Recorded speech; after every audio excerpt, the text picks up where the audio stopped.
Hi friends, मी प्रियंका स्वागत करते तुमचं स्पेशल रेसिपीमध्ये।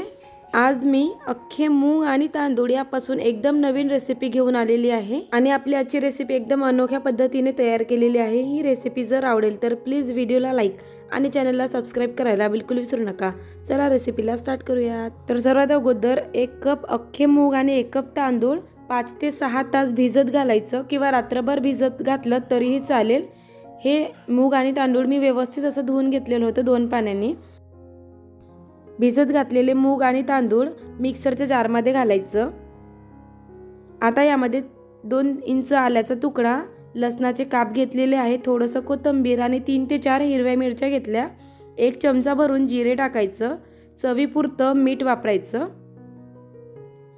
आणि अर्धा कप पाणी घालून याला छान असं बारीक पेस्ट तयार करायचं आहे।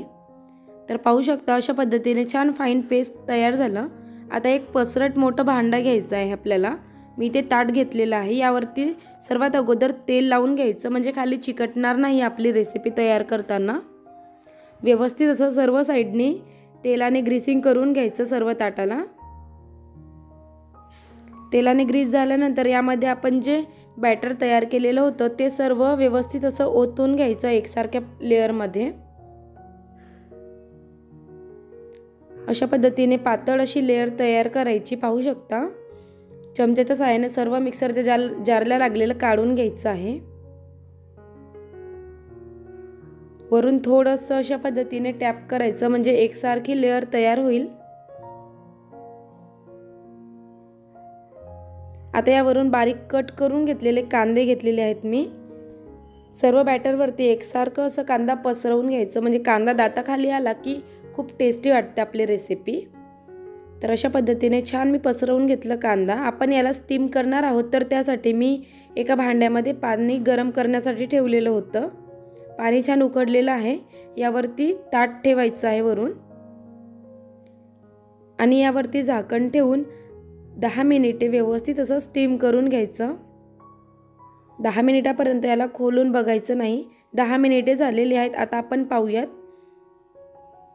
कलर चेंज झालेला आहे, हाताला सुद्धा बॅटर चिकटत नाही म्हणजे छान शिजलेला आहे आपलं बॅटर। वरून थोडंसं कोथिंबीर घालायचं म्हणजे दिसायला एकदम भारी दिसेल आणि कोथिंबीर टाकल्यानंतर सुद्धा याला फक्त 2 मिनिटे झाकून एकदा वाफवून घ्यायचं म्हणजे कोथिंबीर छान चिकटल्या जाईल रेसिपीला। आता वरून 2 मिनिटे शिजू द्यायचं। 2 मिनिटे झालेली आहेत। आता उघडून बघायचं। याला आपण थंड करण्यासाठी एका साईडला व्यवस्थित असं काढून घ्यायचं आहे। 5 मिनिटे थंड होण्यासाठी ठेवायचं। 5 मिनिटे झालेली आहे, आपली रेसिपी छान थंड झालेली आहे। आता चाकूच्या सहाय्याने याला कट करून घ्यायचं आवश्यक त्या आकारामध्ये। तुम्हाला वाटलं तर याला गोल किंवा चौकोनी आकार सुद्धा देऊ शकता। एकदम हेल्दी रेसिपी आहे फ्रेंड्स, या पद्धतीने नक्की ट्राय करा, खूप आवडेल आणि एकदा बनवलात तर वारंवार बनवून खायची इच्छा होईल। अशा पद्धतीची आपली आजची रेसिपी आहे, खूप हेल्दी आणि कमी तेल पिणारी आहे। चौकोनी शेपमध्ये तुम्ही सुद्धा कट करू शकता किंवा आवश्यक आकारामध्ये कट करून घेऊ शकता। मी अशा पद्धतीने पाहू शकता काहीतरी वेगळाच आकार देणार आहे म्हणजे दिसायला भारी दिसेल, खायला तर टेस्टी आहेच आपली रेसिपी। चौकोन शेप झालेला आहे। आता मी याला थोडंसं क्रॉस कट करणार आहे म्हणजे ट्रायंगल शेप देणार आहे।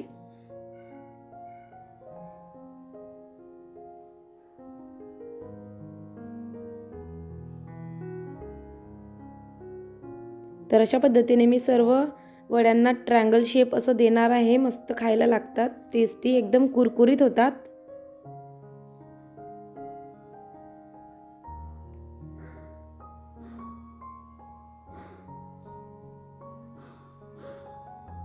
आता एक वडी मी तुम्हाला काढून दाखवणार आहे कशा पद्धतीने तयार झालेली आहे ती।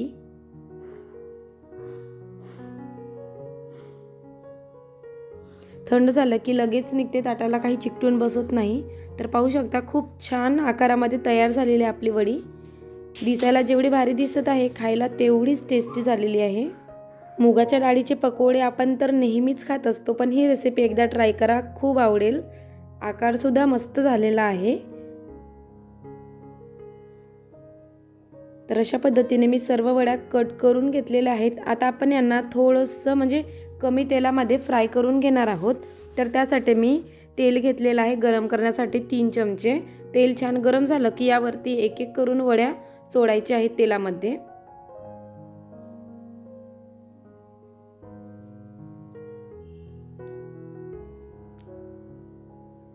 सर्व वड्या अशा पद्धतीने तेलामध्ये सोडल्यानंतर एका साइडनी 5 मिनिटेपर्यंत छान असं फ्राय करून घ्यायचे आहेत। आणि याची साइड चेंज करून दुसऱ्या साइडने सुद्धा 5 मिनिटेपर्यंत व्यवस्थित असं कमी आचेवर फ्राय करून घ्यायचे आहेत। कमीत कमी तेलामध्ये तयार होणारी ही आपल्याची रेसिपी आहे। तेल सुद्धा पित नाही जास्त आणि खूप कुरकुरीत सुद्धा होतात। या साइडने सुद्धा छान 5 मिनिटे फ्राय झालं।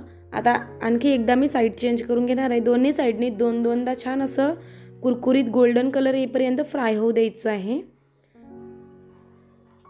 पाहू शकता कलर सुद्धा डार्क झालेला आहे, म्हणजेच कुरकुरीत झालेल्या आहेत आपल्या वड्या। आता यांना एक एक करून तेलातून बाहेर काढून घ्यायचं एका डिशमध्ये।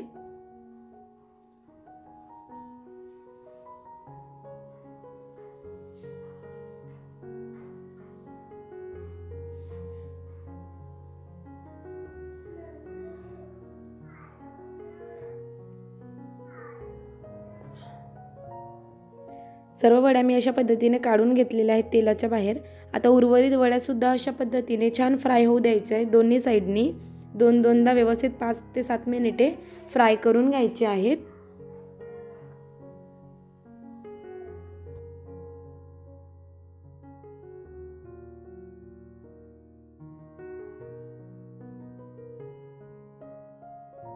तर काही वड्या अशा पद्धतीने मी तयार केलेल्या आहेत। दिसायला भारी दिसत आहेत आणि खायला सुद्धा तेवढ्याच टेस्टी आहेत। ही रेसिपी जर तुम्हाला आवडली असेल तर प्लीज व्हिडिओला लाईक आणि चॅनलला सबस्क्राईब करायला बिलकुल विसरू नका। पुन्हा भेटूयात अशाच प्रकारच्या नवीन आणि हेल्दी रेसिपीसह। ही रेसिपी पाहिल्याबद्दल खूप खूप धन्यवाद।